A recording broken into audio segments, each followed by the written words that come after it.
I never imagined the day would come when I'd open my front door and see two police officers standing there, holding my own daughter's complaint in their hands.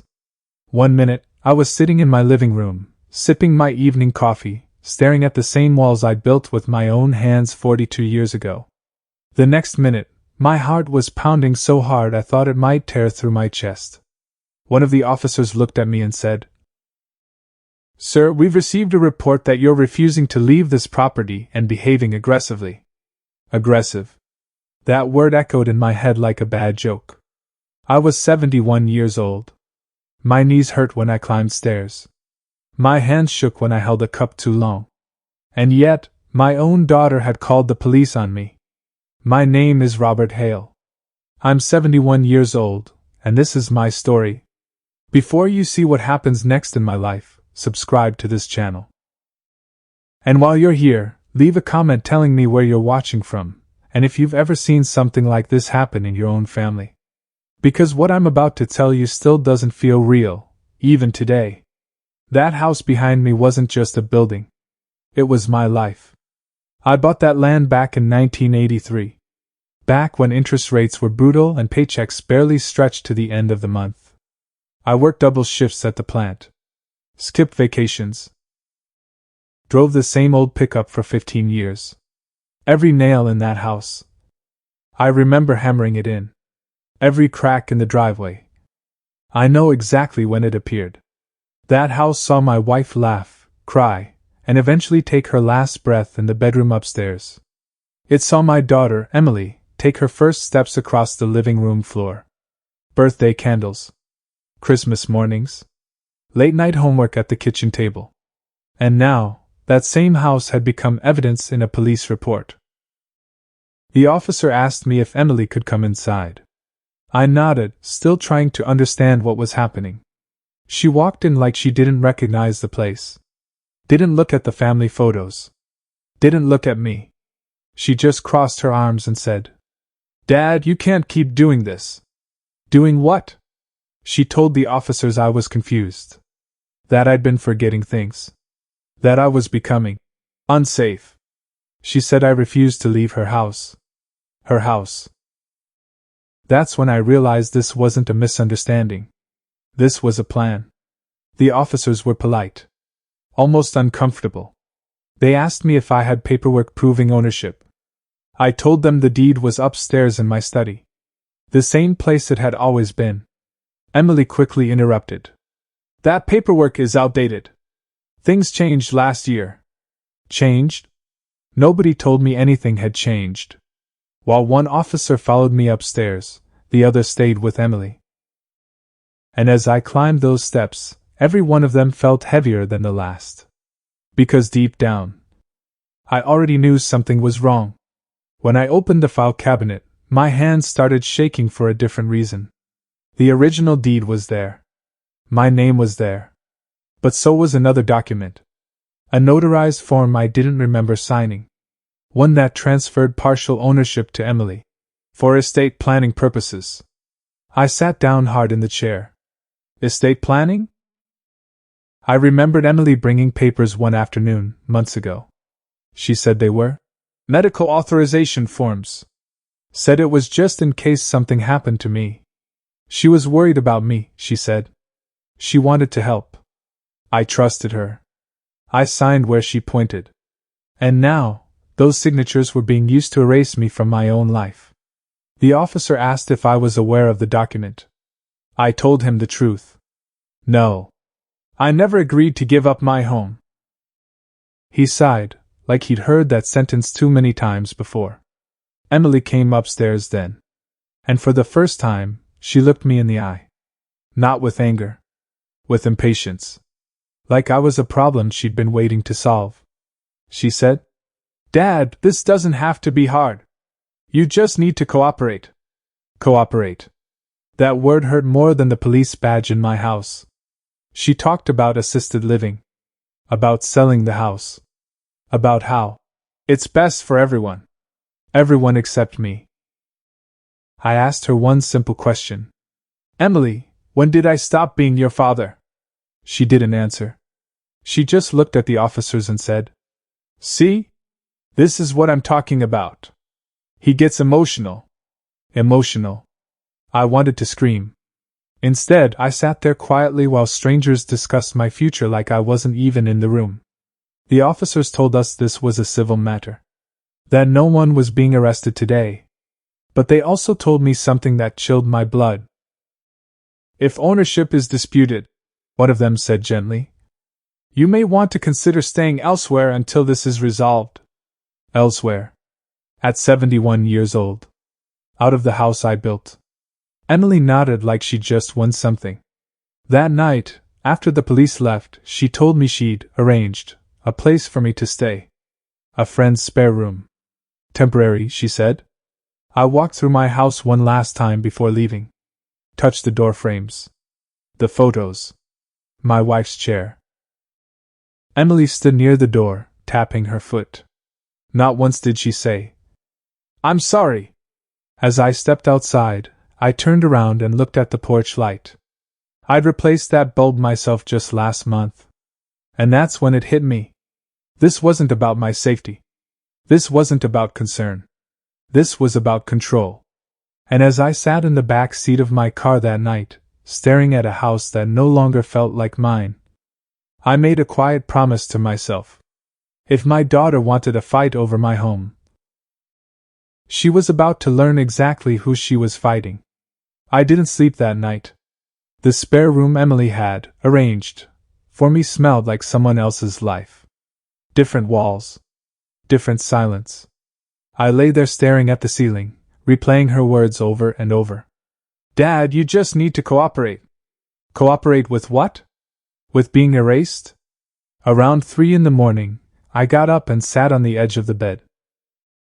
My phone was on the nightstand, lighting up every few minutes with notifications I didn't recognize. Emails. Bank alerts. Calendar reminders I never created. That's when I realized something even worse than losing my house.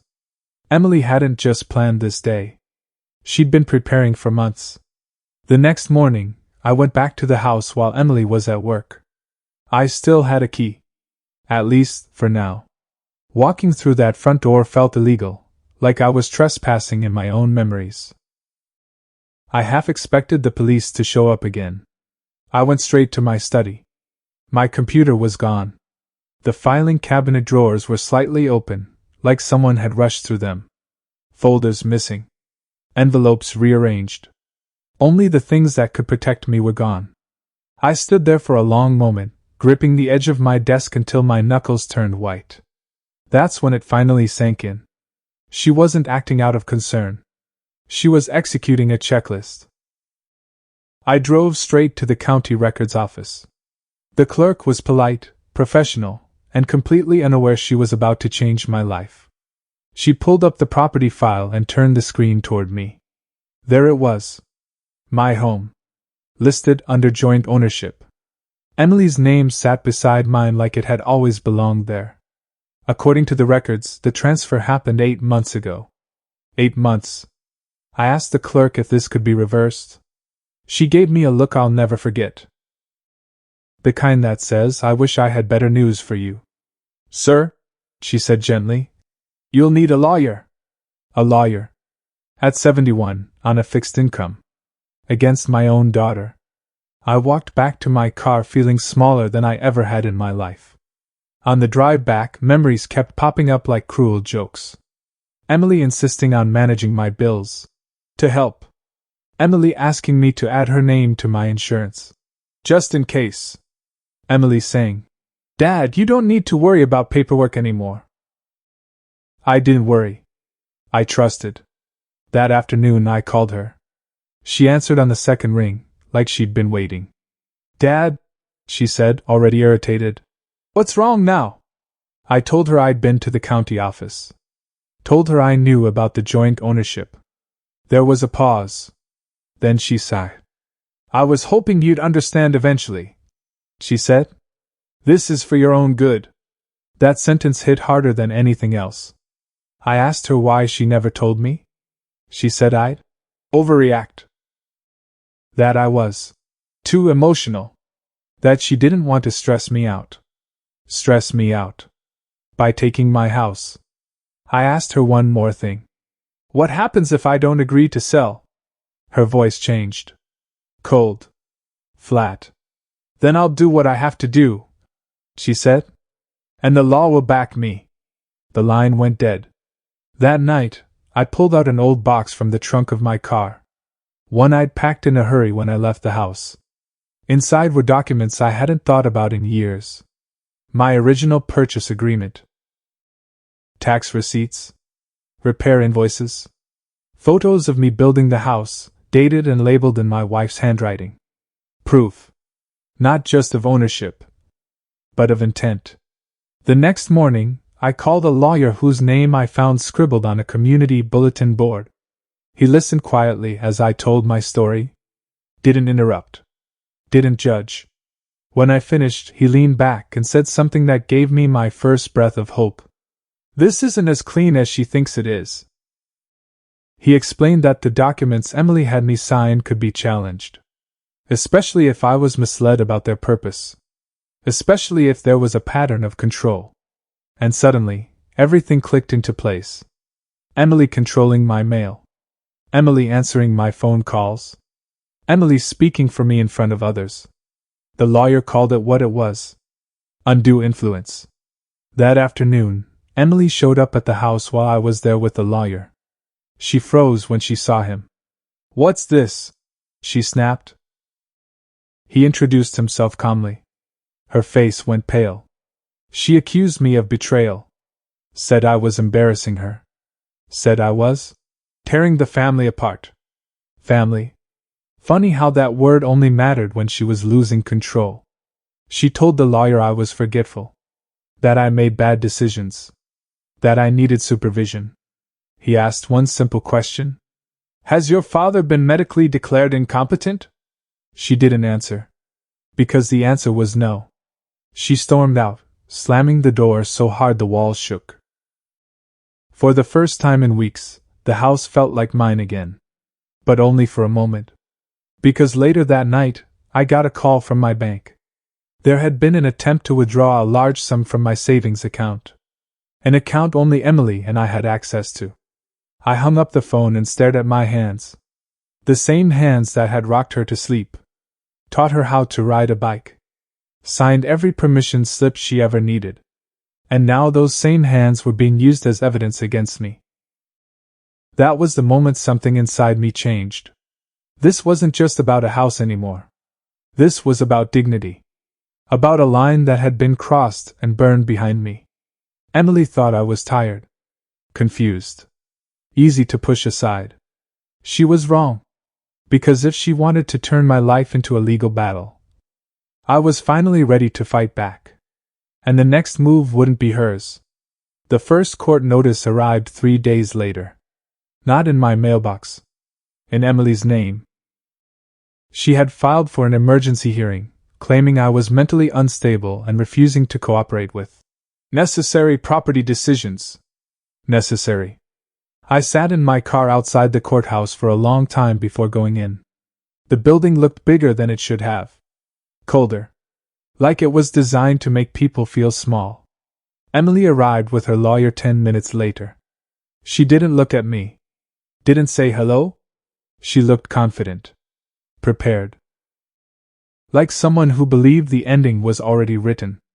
Inside the courtroom, the judge listened patiently as Emily's lawyer spoke. He described me as confused. Forgetful. A danger to myself.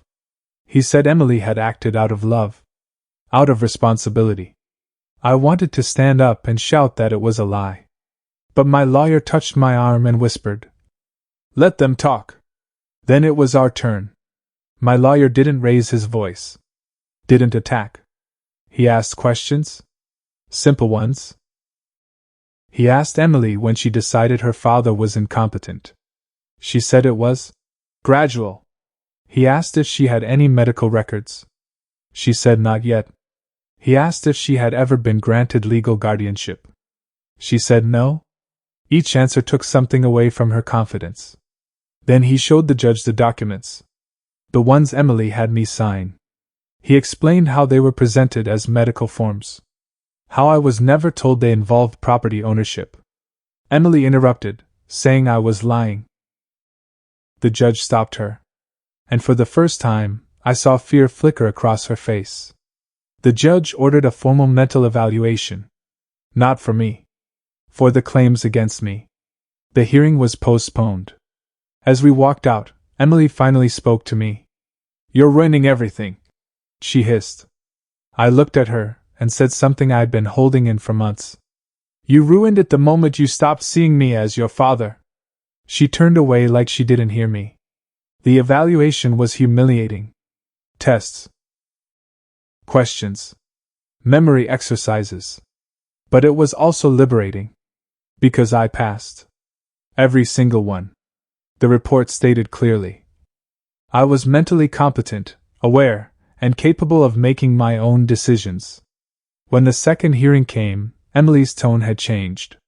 She looked tired. Defensive. Her lawyer tried a different angle. He argued that joint ownership gave her the right to act in the best interest of the property. My lawyer stood and said something that made the entire room go quiet. "Ownership does not give someone the right to deceive." Then he introduced evidence I didn't even know existed. Emails. Text messages. Emily had been discussing selling the house months before she claimed I was unsafe. Talking about market value. Timing. Profit. Not care. Not concern. The judge leaned forward. Emily's lawyer objected. The judge overruled him. Then came the bank records.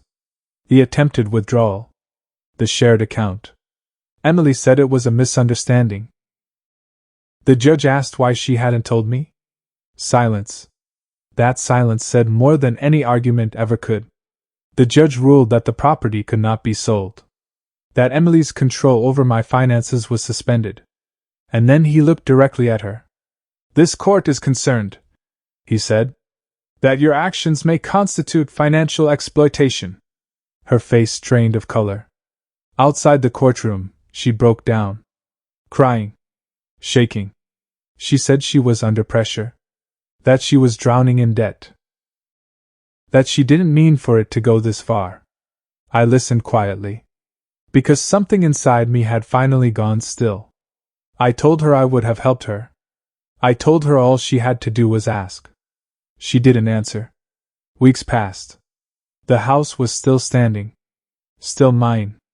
But peace didn't come with it. Because I knew Emily wasn't done.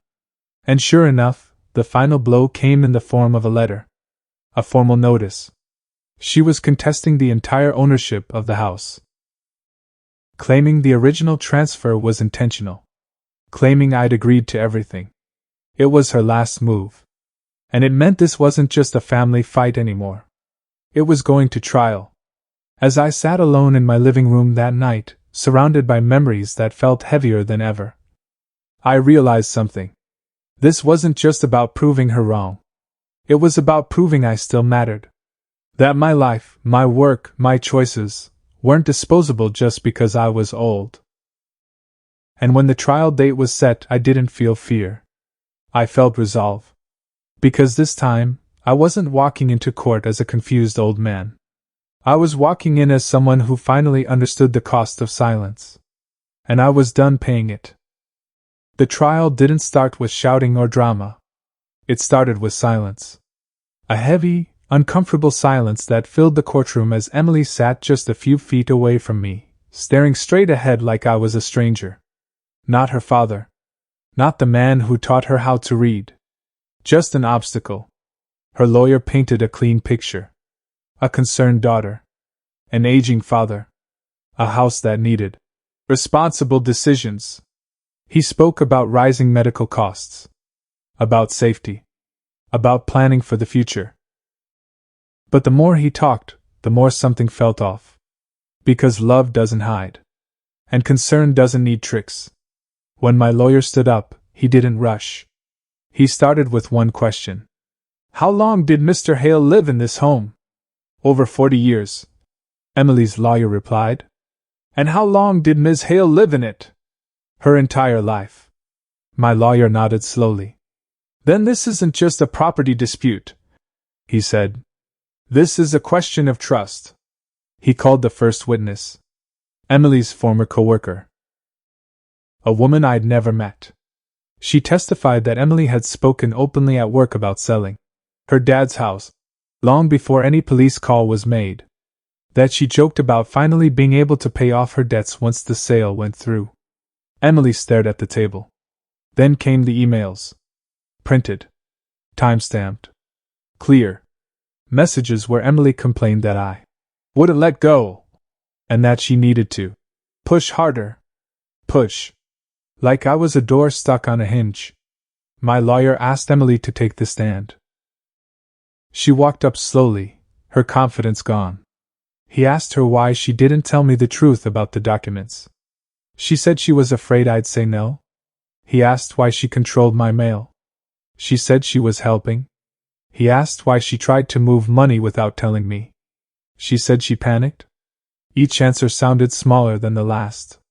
Then he asked the question that changed everything. "If this was about your father's safety," he said calmly, "why did you list the house with a real estate agent?" The courtroom went quiet. Emily looked at her lawyer. He looked away. The listing appeared on the screen. Photos. Price. Date. It had gone live 2 weeks before she called the police. Emily started crying. Not quiet tears. Loud, shaking sobs. She said she was overwhelmed. That she felt trapped. That she deserved something after all these years. That sentence broke something inside me. Because I never asked her to repay me. Never asked her to owe me. I just wanted respect. When it was my turn to speak, I stood slowly. My knees shook, but my voice didn't. I told the court about the nights I worked late. About my wife. About building the house with my own hands. I told them I wasn't perfect. But I was present. Then I looked at Emily. And I said the hardest thing I've ever said. "You didn't steal my house," I said quietly. "You stole my sense of safety." The judge took a long pause before delivering the ruling. He ruled that the transfer of ownership was invalid. That it was obtained under deception. That full ownership returned to me. He also issued a warning. Any further attempt to control my finances or property would be treated as exploitation. Emily didn't react. She just sat there, staring forward, like the fight had finally drained out of her. Outside the courthouse, reporters asked questions. I didn't answer. Because there was nothing left to explain. That evening, I went home alone. Unlocked the door. Walked into silence. The house was still full of memories. But now, it felt different. Heavier. Victory didn't feel like I expected. Because winning a house is easy. Losing a child, that stays. Emily didn't call. Didn't text. Weeks passed. Then one afternoon, a letter arrived. No lawyer. No official seal. Just her handwriting. She wrote that she was sorry. That she didn't recognize herself anymore. That she hoped someday I'd forgive her. I folded the letter and placed it in the drawer. Forgiveness isn't something you rush. That night, I sat in the same chair my wife used to sit in. And for the first time in months, I felt calm. But the story wasn't over yet. Because sometimes, the final lesson doesn't come in court. It comes after.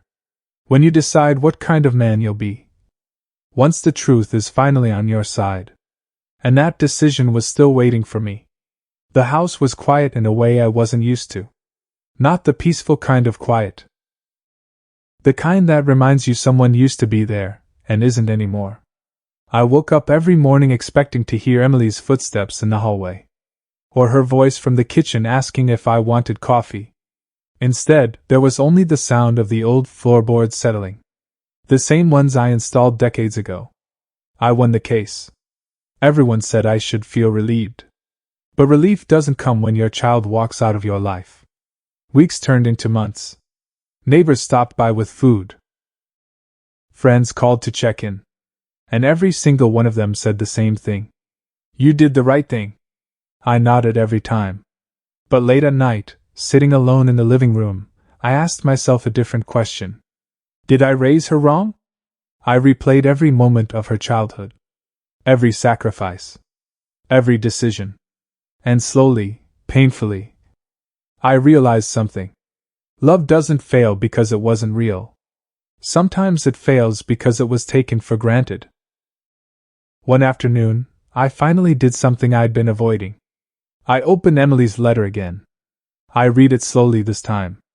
Not as a man who'd been betrayed, but as a father who still remembered holding his daughter on his shoulders. She didn't ask for the house. She didn't ask for money. She asked for forgiveness. And that's when I understood the hardest truth of all. Justice had given me my home back, but it couldn't give me peace. That part was up to me. I didn't call her right away. I started small. I changed my will. Not to punish. Not to reward. But to make sure no one ever had power over my life again. I met with a counselor. Not because I was weak, but because I was tired of carrying anger alone. And slowly, something inside me loosened its grip. One Sunday morning, months later, my phone rang. Emily's name lit up the screen. I stared at it for a long time. Then I answered. She cried.